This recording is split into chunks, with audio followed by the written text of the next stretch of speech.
There was once an old woman, who earned a poor living by going errands and such like, for the farmers' wives round about the village where she lived.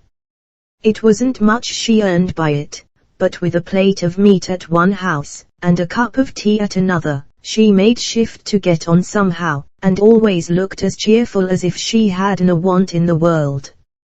Well, one summer evening as she was trotting away homewards, she came upon a big black pot lying at the side of the road. "Now that," said she, stopping to look at it, "would be just the very thing for me. If I had anything to put into it. But, who can have left it here?" And she looked round about, as if the person it belonged to, must be not far off. But she could see no one. "Maybe it'll have a hole in it," she said thoughtfully. That'll be how they've left it lying, hinny. But then it'd do fine, to put a flower in, for the window. I'm thinking I'll just take it home, anyways." And she bent her stiff old back, and lifted the lid, to look inside. "Mercy me," she cried, and jumped back, to the other side of the road. "If it is fit brimful o' gold pieces."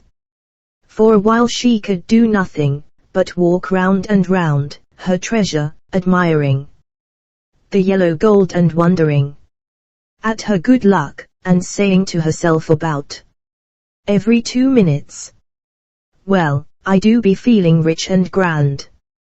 But presently, she began to think how she could best take it home with her, and she couldn't see any other way than by fastening one end of her shawl to it, and so dragging it after her, along the road.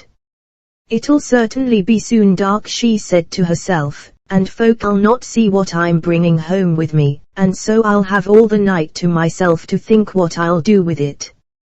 I could buy a grand house and all, and live like the Queen herself, and not do a stroke of work all day, but just sit by the fire with a cup of tea, or maybe I'll give it to the priest to keep for me, and get a piece as I'm wanting, or maybe I'll just bury it in a hole at the garden foot, and put a bit on the chimney, between the chiny teapot and the spoons, for ornament like.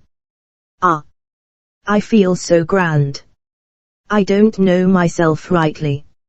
And by this time, being already rather tired with dragging such a heavy weight after her, she stopped to rest for a minute, turning to make sure that her treasure was safe.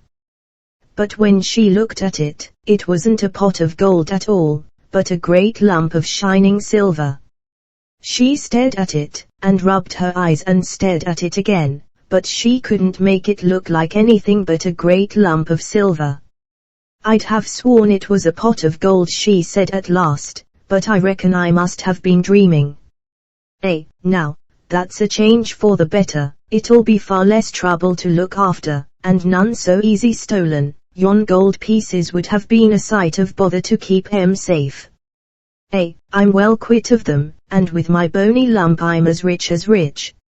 And she set off homewards again, cheerfully planning all the grand things she was going to do with her money. It wasn't very long, however, before she got tired again and stopped once more to rest for a minute or two. Again she turned to look at her treasure, and as soon as she set eyes on it she cried out in astonishment. "Oh, my," said she, "now it's a lump o' iron. Well, that beats all, and it's just real convenient. I can sell it as easy, and get a lot o' penny pieces for it. Hinny, and it's much handier than a lot o' your gold and silver, as it'd have kept me from sleeping o' nights thinking the neighbors were robbing me. And it's a real good thing to have by you in a house. You never can tell what ye mightn't use it for, and it'll sell. For a real lot. Rich. I'll be just rolling."